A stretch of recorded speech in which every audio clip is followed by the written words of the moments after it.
Ang gang boss ay dinukot lang ang isang high school student, pero hindi nila inasahan na ang high school student na ito ay ang dating boss nila sa loob. Ernesto, ano ba ang ginagawa mo? Natawa pa si Boss Taba dito. Sa sandaling iyon, nakilala ng katabi si Efren, dahil siya ang nagpanggap na boss nila sa pool dati, at binugbog pa sila ng boss nila. Ginagawa niyo ba talaga to? Alam ba ng chairman? Baka kayo. Pati chairman ay pinatay na rin. Hindi na mapigilan ng katabi. Aatakihin na sana niya si Efren, pero hindi niya inasahan na magaling lumaban si Efren. Hindi siya kayang talunin ng mga ordinaryong tauhan. Kahit mukhang normal na estudyante lang si Efren, nasa loob niya ang memorya ng 7 Stars Gang Boss. Pwede siyang lumaban sa 10 tao ng mag-isa. Ganito kate-cut ang isang master. Agad na natalo niya ang mga tauhan. Hindi niyo kayang talunin kahit high school student lang. Nakita ni Boss Taba na natalo ang mga tauhan sa estudyante. Hindi siya makapaniwala, kaya siya na mismo ang lalaban kay Efren.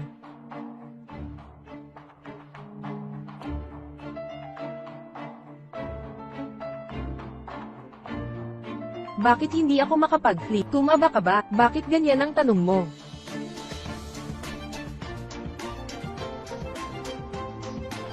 Nagkamali si Efren, hindi niya inisip ang kanyang mahinang katawan. Mas malakas pala talaga ang malaking katawan. Kaya nahimatay si Efren. Samantala, naglilinis ang mga bully. Pagkaalis ng guro, bigla na lang niyakap ng blonde si Awi na leader nila. Sinabihan siyang sumama sa 7 Stars Gang. Dahil sa impluensya ni na Efren at Miguel, ayaw na ni Awi makisali sa mga gang. Pero hindi ganoon ang iniisip ng mga kaibigan niya. Miyembro na sila ng 7 Stars Gang. Hindi na sila sumusunod kay Awi, dahil ayaw sumunod ni Awi. Gusto nilang dalhin siya sa boss nila, pero mabilis tumakbo si Awi. Hinahabol nila siya. Habang tumatakbo si Awi, may magandang balita ako sa inyo. Tag-init na, sakto sa 6.18 mid-year sale. Kung bibili ng sunscreen, punta muna sa Show App. Maghahanap ng pinakamababang presyo sa buong internet. Miss Tyne, L'Oreal, Anessa at iba pa. Real-time comparison ng presyo sa lahat ng channels. Tingnan mo, may mga bestseller na 70% off lang, less than 30 pesos. Bilhin na habang mura pa. May exclusive discount pa ang platform. Direktang bumili o kumuha ng voucher para mas mura pa. Mga tindahan ay dumaan sa mahigpit na quality check ng platform. May safe purchase, mark at free X refund kung peke. At 7 day no reason return policy. Sulitin na, may freebies sa comment section para sa mga baguhan. Habang tumatakbo si Awi, nakita niya si Miguel na nag-iisa, kaya hinailan niya ito para tumakbo kasama niya. Sa huli ay nagtago sila sa isang eskinita. Nalaman nila na dinukot ng 7 Stars Gang si Efren, at balak pa nilang dukutin ang nanay niya. Nang malaman ito ni Miguel, nag-alala siya ng gusto. Niyaya niya si Awi na iligtas si Efren. Pero natakot si Awi, kaya si Miguel na lang ang pupunta, dahil si Efren na ang pinakamatalik niyang kaibigan. Balak ni Miguel na tumawag sa pulis, pero naalala niya ang sinabi ni Efren. Kung makikialam ang pulis, magbabago ng tuluyan ang buhay ni Efren. Hindi ito makakabuti kay Efren. Wala siyang choice kundi mag-isa niyang sagipin si Efren. Pero patuloy na tumatawag ang tatay niya, dahil mahigpit ang pagpapalaki sa kanya. Kapag hindi siya umuwi agad, binubugbog siya ng tatay niya. Nag-isip ng matagal si Miguel. Sa huli ay hindi niya kayang mawala si Efren. Pero bago pa siya makarating, nahabol siya ng tatay niya gamit ang GPS. Ano, ang ginagawa mo dito? Narinig ko, dinala siya dito, sinadya mo bang dalhin ako dito? Mula pagkabata, hindi kailanman sinuway ni Miguel ang tatay niya, pero ngayon para kay Efren. Unang beses niyang humingi ng tulong sa tatay niya, dahil prosecutor ang tatay niya, may kapangyarihan siya. Samantala, nagising na si Efren, kinausap niya ang bagong boss ng 7 Stars Gang. Marami siyang sinabi tungkol sa nakaraan. Akala ni Ernesto ay kakilala ni Efren ang dating boss nila, kaya iniligtas niya si Efren, kaya normal lang na alam niya ang tungkol sa gang. Hindi niya alam na ang memorya sa katawan ni Efren ay ng kanilang dating boss na si Dante, dahil sinabi niya ang mga bagay na sila lang dalawa ang nakakaalam. Ikaw, sino ka ba talaga? Ako ay taong tumutupad sa salita. Dapat mas alam mo yan. Nagulat si Ernesto, at hinayaan na lang niyang umalis si Efren. Sa sandaling iyon, dumating sina Miguel at ang tatay niya. Nagkita sila sa labas. Bilang prosecutor, ang tatay ni Miguel ay ayaw na makipagkaibigan ng anak niya kay Efren. Pero kinausap pa rin niya si Ernesto, at sinabihan na huwag galawin ang pamilya ni Efren. Dahil sa banta ng prosecutor, tumawag si Ernesto para itigil ang plano. Ikaw at si Efren, Ano ba talaga ang relasyon nyo? Wala, sinusubukan kong wakasan ang koneksyon namin. Nalaman ni Secretary Lee na hindi nila dinukot ang nanay ni Efren. Kaya tinanong niya si Ernesto kung bakit hindi nila ginawa. Sinabi niya, ang nangyari kanina, pati prosecutor ay nakialam na. Pinayuhan niya si Secretary Lee na itigil na. Nangako ka sa akin sa ospital dati. Yun pala, nasugatan ang chairman nila noon. Kailangan ng malaking pera para sa operasyon. Maliit pa lang ang gang nila noon. Hindi sila makakuha agad ng pera. Mabuti na lang at tumulong si Secretary Lee. Kaya nailigtas ang chairman. Kaya may utang na loob si Ernesto kay Secretary Lee. Kaya kailangan niyang sundin si Secretary Lee, at dukutin sina Efren at ang nanay niya. Pagkaalis ni Secretary Lee, kinausap ni Ernesto si Boss Taba tungkol sa nangyari. Alam ni Efren ang mga bagay na si Dante lang ang nakakaalam. Hinala ni Boss Taba na anak sa labas si Efren ni Boss Dante. Pero sa tingin ni Ernesto ay scammer lang siya, kaya nagpa siya silang sundan siya bukas. Kinabukasan, napansin ni Efren na parang nagbago si Miguel. Hindi na siya tumutulong mag-aral kay Efren. Pati text ay hindi na sinasagot. Nadismaya si Efren. Hindi niya alam kung ano ang nangyari. Nang mga oras na iyon, may lumapit na dalawang babae. Binigyan siya ng inumin. Mukhang wala si Miguel ngayon.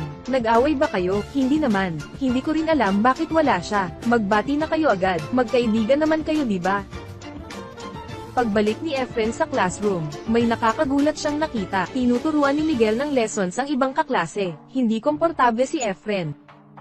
Lalo akong naiinis sa batang yan. Dahil wala nang tumutulong kay Efren, sumali na lang siya sa mga naglalaro ng soccer. Yung kaklaseng kasama ni Miguel, ay patuloy na nagsasalita ng masama tungkol kay Efren. Son Hong.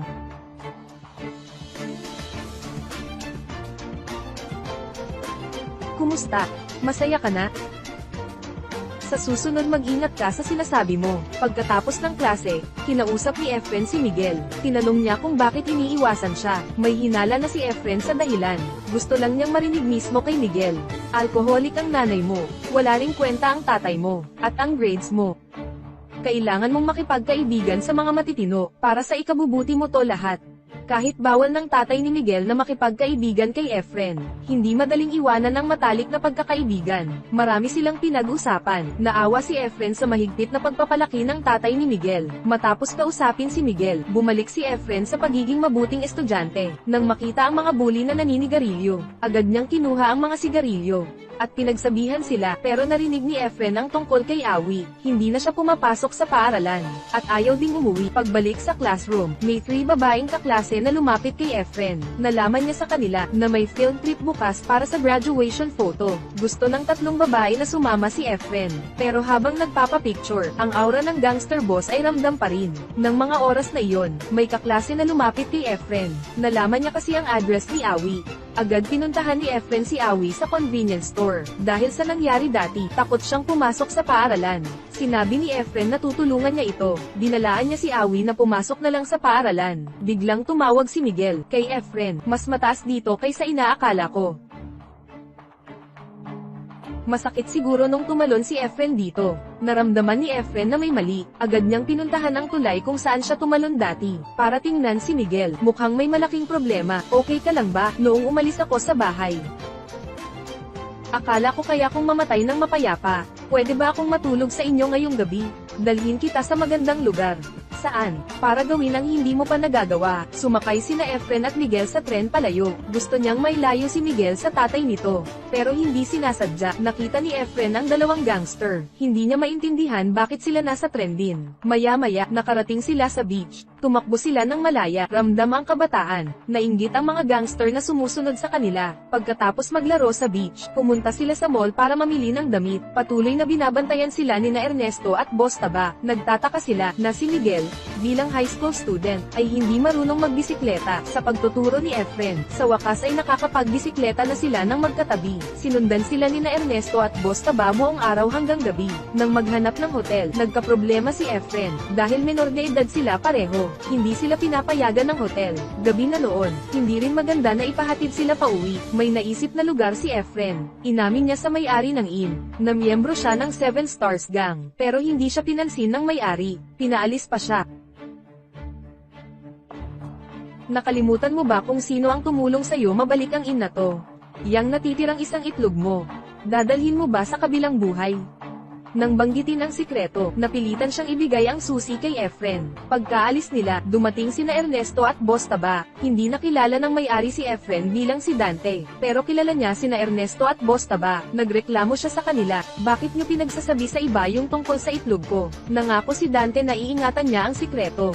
Sinabi ba niya sa inyo na isa lang ang itlog ko? Alam mo ba, ngayon ko lang narinig yan. Pagbalik nila sa kwarto, may naramdaman silang kakaiba. Paano nalaman ni Efren ang sikretong iyon?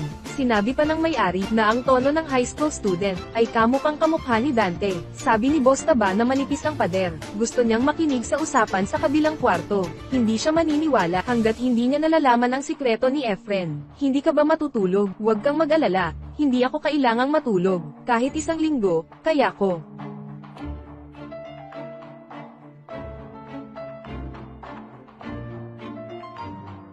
Alam ni Efren kung bakit umalis sa bahay si Miguel, kaya habang tulog ito, kinuha niya ang cellphone ni Miguel. Nang buksan niya ito, tumawag agad ang tatay ni Miguel.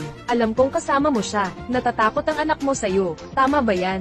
Papasok siya sa eskwela, paghanda na si Miguel, at gusto ka na niyang kausapin, saka na lang, nako. Kinabukasan, tumawag si Efren kay Boss Taba na hindi pagising. Pinapanta niya sila sa second floor. Pinapanta tayo ng boss sa taas. Sinong boss? Si Boss Dante. Nako. Nang mahanap nila si Efren, nagalit si Boss Taba, magpahiwa ka ng daliri para sa DNA test.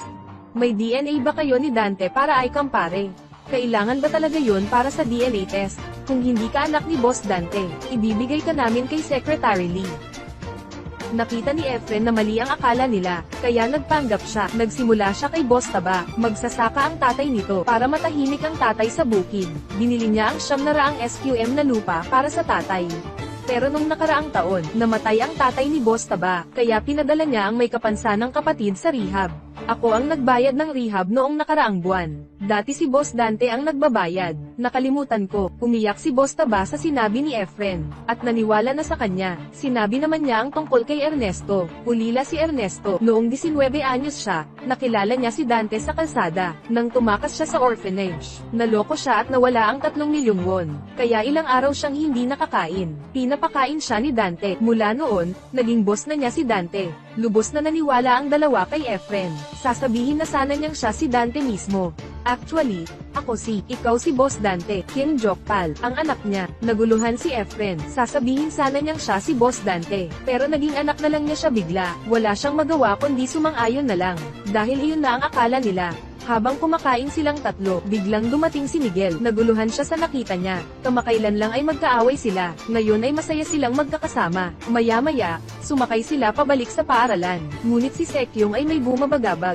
Dahil umalis siya ng bahay. Dahil sa nagtago ng kamera ang tatay sa kwarto niya. Kontrolado ni Sekyong ng tatay mula pagkabata. Mula nang malaman na ang anak ay kaibigan ni Hien sa paaralan. Mas humigpit ang pagbabantay niya kay Sekyong. Hanggang sa naisip niyang magpakamatay. Mabuti na lang dumating si Hien, at nagkaroon sila ng magandang weekend. Ngayon, babalik na si Sekyong sa kontrol ng tatay. Nakita ni Hien ang problema ni Sekyong. Inaliw niya ito na huwag mag-alala. Nang dumating si Hien sa klase, napansin niyang wala pa si Awei. Gusto pa rin siyang hulihin ng grupo ni Wang Mao. Alam ni Hien ang kanilang inaalala, kaya tumawag siya kay Dong Shui. Nagulat silang lahat. Di nila akalain na ang leader ng Kixing ay tauhan ng tatay ni Hien. Pinayuhan niya silang tumigil sa kasamaan. Kung hindi ay magiging masama ang kalalabasan. Sa oras na iyon, dumating ang tatay ni Sekyong. Galit na galit siya at gustong suntukin si Hien. Akala niya ay sinisira ni Hien si Sekyong. Mabuti na lang at pinigilan siya ng guro, ngunit hindi pa rin sumuko ang tatay ni Sekyong. Nang gabi na, galit na hinanap ng grupo ni Wang Mao si Awei. Akala nila ay alam na ni Awei ang background ni Hien. Alam mo ba kung bakit kayo iniiwasan ko? Dahil ayaw kong saktan kayo. Tinuring ko kayong kaibigan. Sige, mamatay na kayo sa kamay ko ngayon. Salamat sa inyong paghihirap, mga gago. Kinabukasan, biglang nagwala ang nanay ni Hien. Nalaman sa yaya, na pinuto ni Sekretarya G ang gamot ng nanay. Kaya pumunta si Hien sa batika, ngunit sinabi ng tindero, na ang gamot na ito para sa depression ay may side effect. at nakakaadik kung sobra, maaari ring magdulot ng guni-guni. Galit na tumawag si Ian kay Dongju, ngunit nalaman na si Sekretarya Lee ang lumapit sa kanila. Nang marinig ni Dongju ang tungkol sa nanay ni Ian, nahirapan sila sa desisyon. Sa isang banda, tagapagligtas nila, at umaasa sa pondo niya ang grupo. Sa kabilang banda, anak ng Kuya Deva, kailangan nilang pumili sa dalawa. Hindi nagtagal, dumating si Sekretarya Lee. Huwag kang umupo. Ano, bubuwag na ang aming grupong Kixing. Nababaliw na ba kayo? Bitawan mo ako. Hindi mo pa ako bibitawan. Bitawan mo ako. Nako, ang lakas ng boses mo. Alis ka na, huwag na tayong magkita pa. Malinaw na pinili ni Dongju ang tumulong kay Deva. Galit na umalis si Sekretarya Lee. Ngunit sa labas, nakasalubong niya ang nabugbog na grupo ni Wang Mao. Nabanggit nila si Song Hien, kaya agad niyang nilapitan. Samantala, pumasok sa klase si Hien. Ngunit iba na ang pakikitungo ng mga kaklase. Umiiyak pa ang babaeng may gusto sa kanya. Yun pala, nagpatawag ng komite ang tatay ni Sekyong para ireklamo si Hien sa pang-api at koneksyon sa mga gangster. Bilang prosecutor ang tatay ni Sekyong, balak niyang dalhin si Hien sa prosecutor's office. Tinawagan agad ni Hien si Sekyong, ngunit hindi ito sumasagot. May tumawag din sa kanya mula sa presinto. Inirereklamo siya ng grupo ni Wang Mao sa pang-api. Malinaw na gawa ito ni Sekretarya G. Mahirap pala maging high school student. Sige, minamaliit kita. Seryosohin na natin ang laban.